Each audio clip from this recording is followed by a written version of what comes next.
Beri nama pedang ini Naga Puspa. Selamatkan dia. Jangan sampai jatuh ke tangan pendekar berwatak jahat.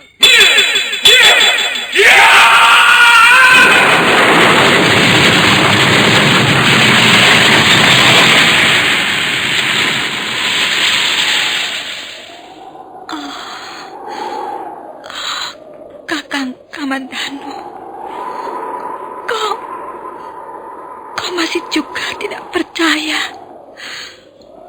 bahwa aku mencintaimu. Mesin, maafkan aku, Mesin. Mesin, Mesin!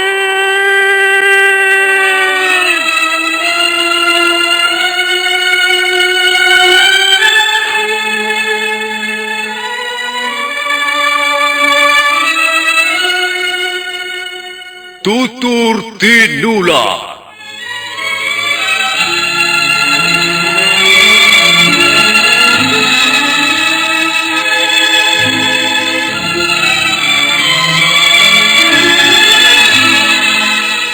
Sebuah sandiwara radio serial, produksi Sanggar Cerita dan Teater Sanggar Prativi.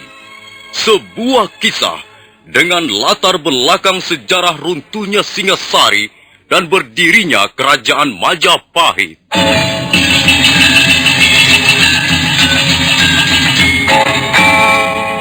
Sandiwara ini didukung oleh pemain-pemain radio yang sudah ternama. Ferry Fadli, Yvonne Rose, dan Eli Ermawati.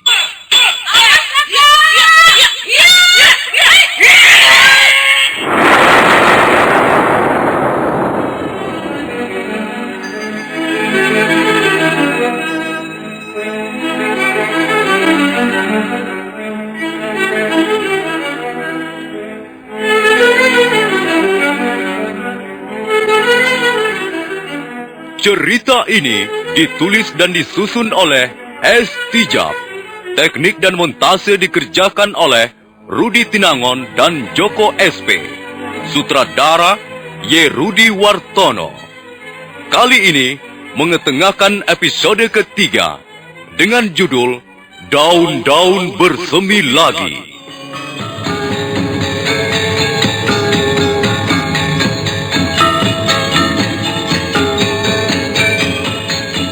Dalam seri yang ke-79 ini didukung oleh para pemain Ferry Fadli sebagai Arya Kamandanu, Eli Ermawati sebagai Mesin, dan pembawa cerita Nusri. Selamat mendengarkan.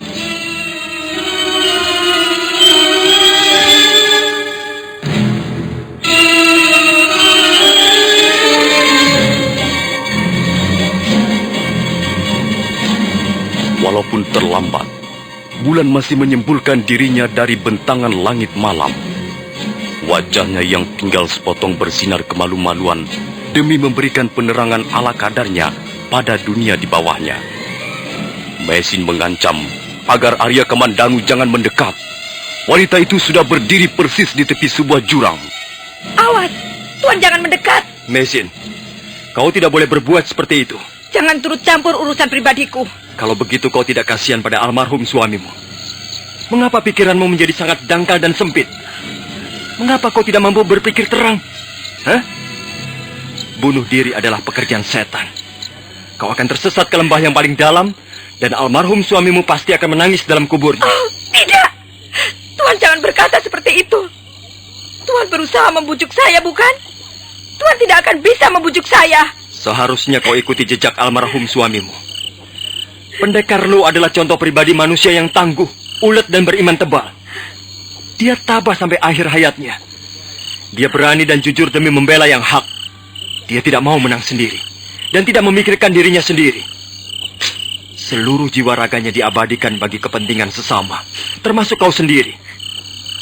Tapi mengapa kau, istri yang amat dicintainya, istri kepada siapa dia sangat menaruh kepercayaan dan harapan, justru akan mengecewakannya? Mengapa kau akan rusak binasakan citra almarhum suamimu sebagai seorang pendekar yang berbudi luhur?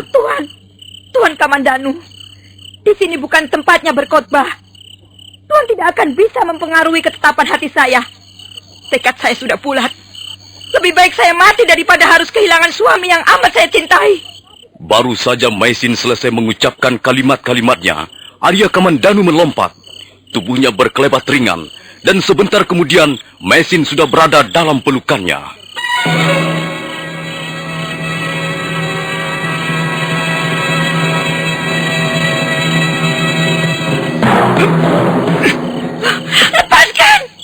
Lepaskan saya, Tuan.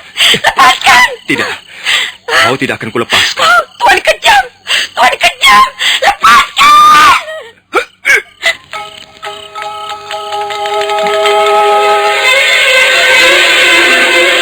Aku terpaksa menetak jalan darahnya. Kalau tidak, dia bisa berbahaya. Pikirannya sedang gelap. Dia bisa benar-benar nekat terjun ke dalam jurang.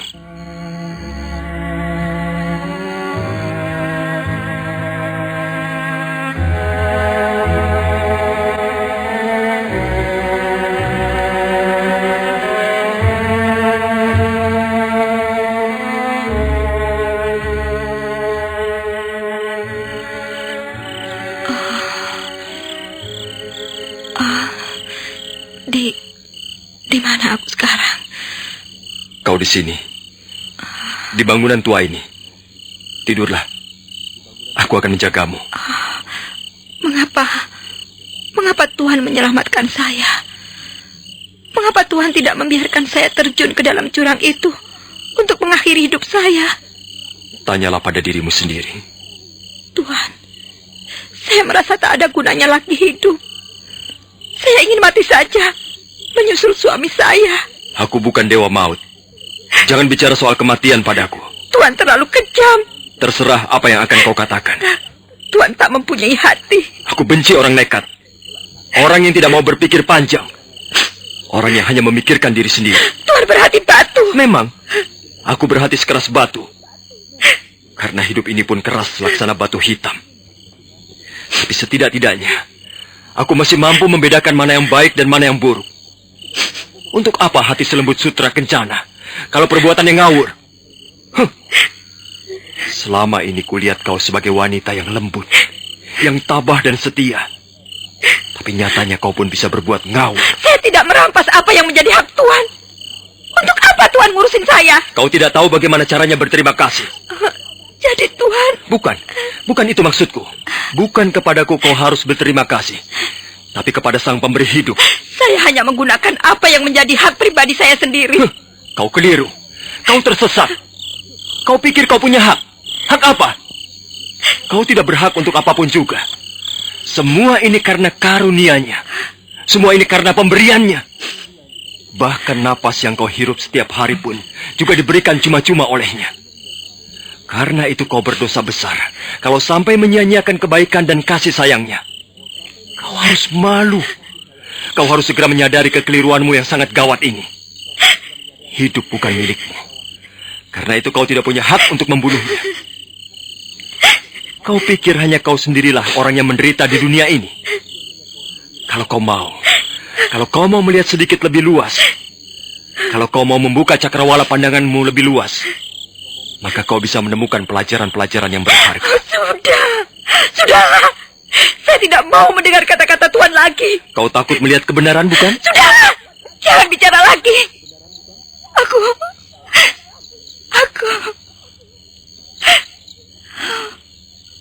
Mengapa akhirnya saya harus mengalami seperti ini? Messi, kau tidak akan pernah bisa menemukan jawaban dari pertanyaan seperti itu. Mengapa harus begini? Mengapa harus terjadi begini dan begitu? Iya, mengapa? Tapi mengapa pula kita memusingkan soal itu? Kita pikir ataupun tidak, hasilnya toh akan sama.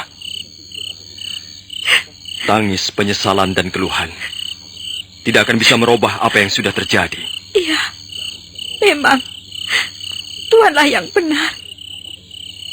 Tangis, penyesalan, dan keluhan penderitaan tidak akan bisa merubah apa yang sudah terjadi. Bagaimanapun juga loh, suamiku sudah tak ada lagi.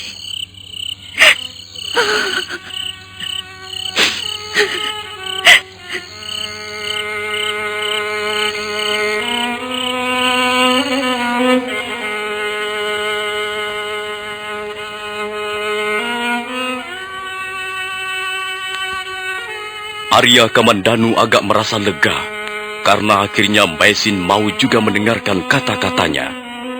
Wanita itu segera tidur dan Arya Kamandanu ikut membaringkan tubuhnya di serambi.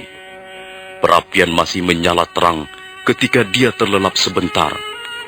Dia terbangun begitu telinganya menangkap suara desiran langkah mengendap-endap di sebelahnya. Buru-buru dia bangkit dan mengikuti langkah-langkah itu.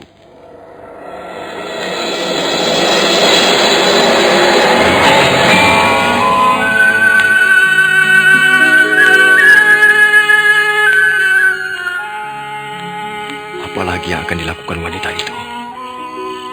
Dia masih nampak kebingungan. Jiwanya masih belum seimbang. Masih goncang. Aku harus terus mengawasinya.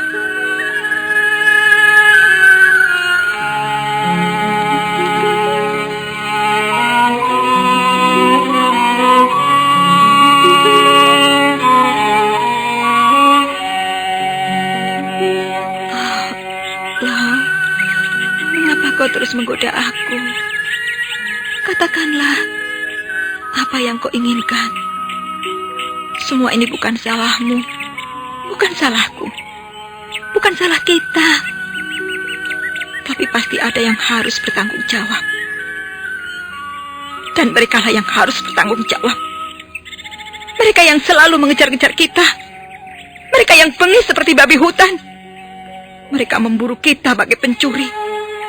Dan mereka telah melukaimu. Sampai akhirnya kau gugur dalam pelarian yang panjang dan melelahkan ini. Oh, kau jangan khawatir loh. Kau tenanglah tidur di dalam kuburmu. Aku, istrimu yang akan membalas dendam kesumat ini. Aku tidak terima. Mereka harus kubunuh semuanya. Kubunuh! Kubunuh!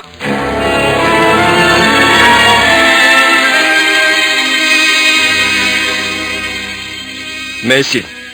Tuhan, saya mohon, Tuhan jangan mengganggu saya lagi. Saya tidak bermaksud mengganggumu. Tuhan jangan mengikuti saya lagi. Maisin, saya melakukan ini ada dasarnya.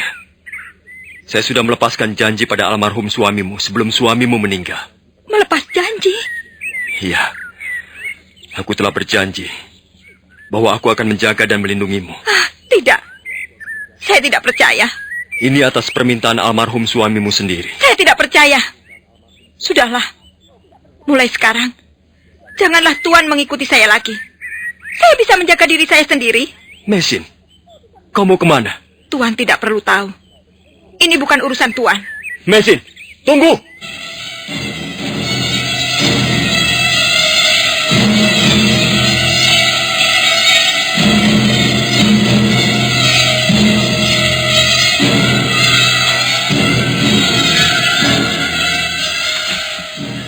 Maisin, tunggu. Mengapa Tuhan menghadang jalan saya? Minggirlah. Saya mempunyai urusan yang sangat penting. Urusan apa? Mengapa Tuhan terlalu ingin tahu? Aku tak ingin kau melakukan suatu perbuatan yang berbahaya. Bahaya mengancam di mana-mana. Aku tidak takut bahaya. Jangan bodoh. Bahaya memang tidak perlu ditakuti.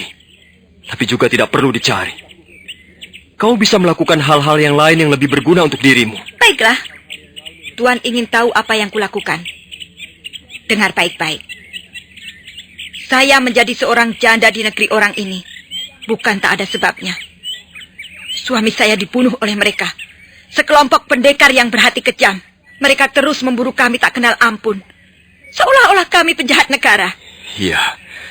Mereka memang jahat. Mereka pendekar berwatak jahat. Mereka harus dibasmi. Mereka akan kubasmi satu persatu. Maisin, jangan kau lakukan itu. Dendam dalam hatiku tak akan pernah padam sebelum membunuh mereka. Tuhan jangan menghadang niatku ini. Kau ngawur. Apakah saya harus tinggal diam? Apakah saya harus menelan rasa dendam ini sampai akhir hayat saya? Tuanlah yang ngawur. Dengar, kau harus mempertimbangkan segala sesuatu sebelum bertindak. Saya sudah berpikir masak-masak. Saya akan menyesal kalau sampai gagal menjalankan niat saya ini. Kau tidak mungkin mengalahkan mereka dan membalaskan dendam suamimu. Tuan Kamandanu, saya tidak mau bertele-tele. Sekarang ini, hanya satu hal yang bisa saya lakukan, dan saya anggap paling berguna. Suami saya telah terbunuh, dan saya akan balas membunuh mereka, para pembunuh suami saya. Saya akan bertarung melawan mereka sekalipun saya akan kalah. Tapi saya akan puas dan saya tidak akan mati percuma. Kalau kau ingin membalas dendam, kau harus mencari kesempatan yang baik. Minggirlah, Tuan. Jangan menghalang-halangi langkah-langkah saya. Mengapa Tuan masih juga berdiri di tengah jalan? Tuan pikir Tuan bisa mencegah niat saya? Meisin, aku memang harus mencegah niatmu yang brutal dan liar itu.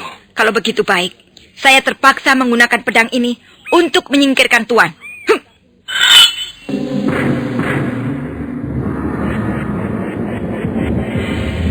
Meisin, kau jangan main-main dengan senjata itu. Saya bersungguh-sungguh. Kalau Tuan tetap berusaha mencegah niat saya, maka saya tidak segan-segan membunuh Tuan. Hiat! Meisin, tunggu! Nah, Tuan lihat sendiri bukan? Saya tidak main-main.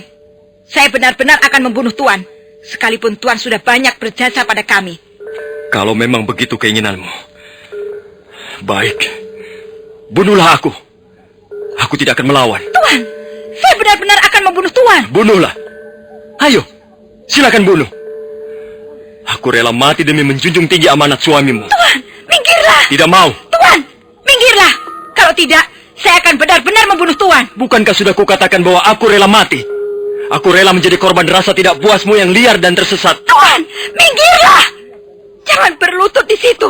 Minggirlah. Arya Kamandanu tidak mendengarkan lagi teriakan-teriakan Meisin. Dia malah berlutut sambil memejamkan matanya. Meisin menjadi sangat kesal. Mendadak tangannya menjadi gemetar. Tubuhnya kemudian ikut bergetar. Pedang naga puspa mulai mencengkram kekuatannya.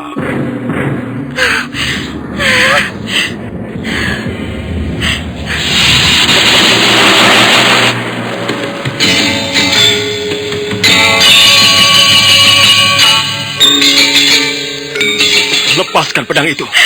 Lepaskan! Tidak bisa. Saya tidak bisa melepaskannya. Kendorkan telapak tanganmu. Jangan mencengkeram begitu. Saya tidak bisa. Urat pergelangan tangan saya menegang. Tidak bisa dikendorkan. Tetaklah punggung saya, Tuhan. Cepat. Tetaklah punggung saya. Supaya pedang ini terlepas. Menetak punggungmu. Iya, cepat lakukan. Tetaklah punggung saya. Kiri kanan, dekat tulang iga. Cepat, Tuhan. Baiklah, kau diam dulu. Tahan dulu sebentar. Meisin terus mengerang. Wajahnya menjadi pucat dan tubuhnya menggigil. Arya Kamandanu segera mengerahkan tenaga dalamnya. Tenaga dalam itu kemudian dipusatkan dan disalurkan ke telapak tangannya.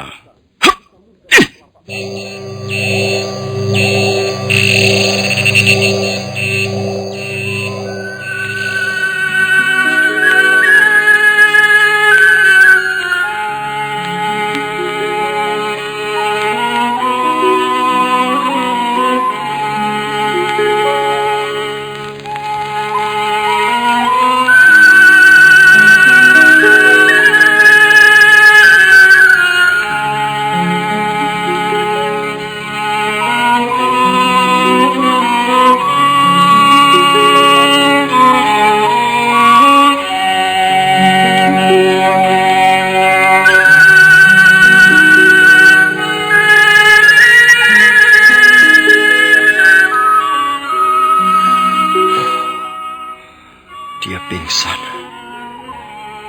Tapi urat-urat pergelangan tangannya seketika menjadi lemas. Untung masih belum terlambat. Luar biasa pedang ciptaan Paman Ranubaya ini. Dan benar sekali apa yang dikatakan Tuan Lu. Senjata ini bukan hanya bisa membunuh musuh, tapi juga bisa membunuh pemiliknya sendiri. Meisin, kau tidak apa-apa bukan? Tidak. Terima kasih atas pertolongan Tuhan. Kau harus berhati-hati dengan pedang pusaka ini. Iya, pedang ini hampir membunuh saya. Pedang ini memang dahsyat sekali. Tapi dia juga jahat.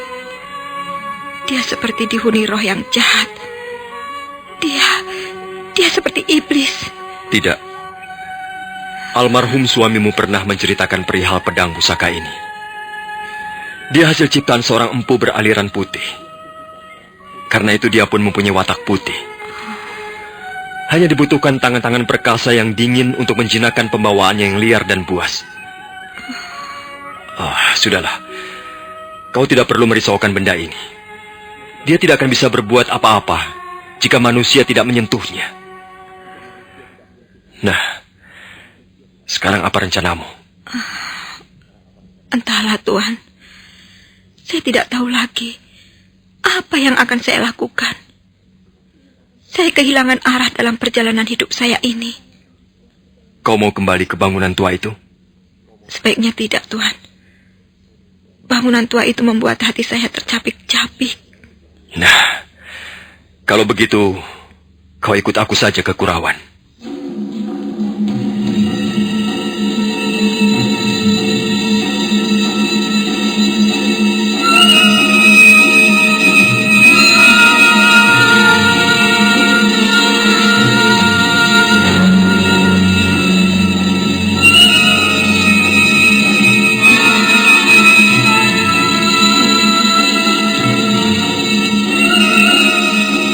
Maisin memang nampak sudah kehilangan gairah untuk hidup.